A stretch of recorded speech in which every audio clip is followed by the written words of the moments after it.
السلام علیکم۔ Heat stroke سے بچاؤ کے لیے موسم گرما میں ایک ایسا سالن جو آپ کو لو سے بچائے، گرمی کی تمام بیماریوں سے بچائے۔ جی ہاں، ریسپی نوٹ کر لیجئے گا۔ موسم گرما میں کھانا پکانے اور پھر اسے کھانا بھی ایک مرحلہ ہوتا ہے۔ گرمی میں دل نہیں چاہتا کہ مرکن یا زیادہ باری برکم کھانے کھائے جائیں۔ ایسے میں ہی دل چاہتا ہے کہ ہلکا پھلکا کھانا ہو جو چٹ پٹ پک بھی جائے اور کھایا بھی شوق سے جائے، اور کھانے میں باری پن بھی نہ ہو اور صحت کے لیے فائدہ مند بھی ہو۔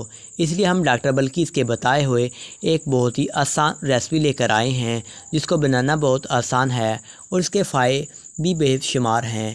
یہ لو سے بچاتی ہے، ہیٹ اسٹروک سے بچائے۔ جن لوگوں کو پسینہ زیادہ آتا ہے ان کے لیے مفید ہے۔ ایک پین میں کھانے کا چمچ سرسوں کا تیل ڈال کر اس سے 7 سے 8 جو لہسن ڈال دیں۔ جب لہسن براؤن ہو جائے تو اب اس میں 2 سے 3 ہری مرچیں ڈال دیں۔ اس کے بعد سفید زیرہ 1 چمچ پھر کر ڈال دیں۔ اس کے ساتھ ہی کٹا ہوا دھنیا ڈال دیں۔ آدھا چمچ ہلدی ڈال دیں۔ جب کچا پن دور ہو جائے تو کڑی پتے کے 8 سے 10 پتے ڈال دیں۔ نمک حسب ضرورت۔ اب بھون لیں۔ خوشبو آنے لگے تو گوار پھلی 1 کپ ڈالیں۔ اب اسے مسالوں کے ساتھ بھونیں۔ اب اس میں 2 کپ کیری کاٹ کر ڈال دیں۔ آنچ ہلکی کر دیں۔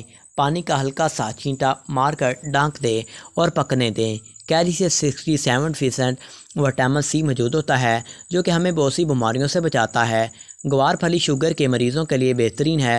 جب پانی خشک ہو جائے اور گوار پھلی اور کیری گل جائے تو چولہا بند کر دیجیے گا۔ لیجیے، آپ کی مزیدار لونجی تیار ہے۔ اس کو روٹی اور چاول دونوں کے ساتھ کھایا جا سکتا ہے۔ گوار پھلی میں وٹامن اے اور وٹامن بی اور وٹامن سی اور وٹامن B2 کے ساتھ ساتھ پروٹین، 9 اقسام کے امینو ایسڈ، پولی فینولز جیسے طاقتور اینٹی آکسیڈنٹ، فولیٹ اور دیگر معدنیات کے بھرپور اجزاء ہوتے ہیں۔